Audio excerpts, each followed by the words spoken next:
Guys, আমরা চলে এসেছি বাংলাদেশের একটি বিখ্যাত পর্যটন এরিয়া। এটাই হচ্ছে গুলিয়াখালী সি বিচ। খুবই সুন্দর জায়গাটি। আমরা আজকে অজানা গন্তব্যের উদ্দেশ্যে রওনা করেছিলাম। আস্তে আস্তে হঠাৎ আমার আর আলামিন ভাইয়ের মনে হলো যে আমরা আজকে গুলিয়াখালী সি বিচ সীতাকুণ্ড চট্টগ্রাম যাব। যেই কথা সেই কাজ, মোটরসাইকেল নিয়ে চলে আসলাম আমরা দুইজন। তাই এখন আমরা অবস্থান করতেছি গুলিয়াখালী সি বিচ। এই 39-40 ডিগ্রি সেলসিয়াসেও এখানে খুব সুন্দর। এদিকটা একটু দেখান, সমুদ্রের দিক। সমুদ্র থেকে খুব সুন্দর ঠান্ডা বাতাস আসতেছে। মনে হইতেছে না যে 39-40 ডিগ্রি তাপমাত্রা, তারপরেও খুব ভালো লাগছে। আমরা আজকে এই গুলিয়াখালী সি বিচে আমরা চলে এসেছি।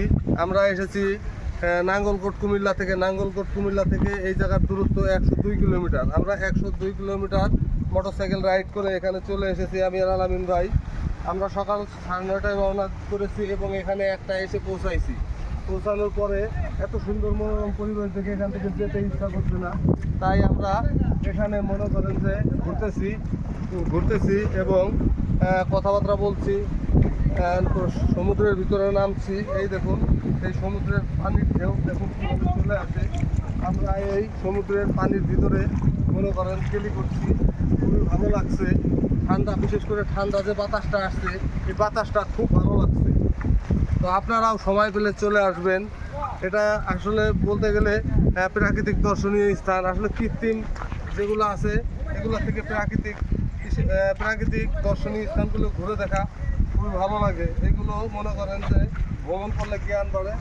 এটা নিয়ে আসা উচিত ছিল, মাইক্রোফোন নিয়ে আসা উচিত ছিল। মাইক্রোফোনটা মনে ভুলে আনা হয় না, যে কারণে সাউন্ডটা খুব ভালো আসতেছে না।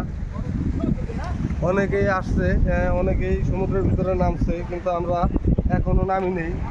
আমি যে একটা দোকান খুলে যে শর্ট প্যান্ট কিংবা লুঙ্গি আছে কিনা, যদি থাকে আমরা কিনে পরে তারপরে এখানে নামবো।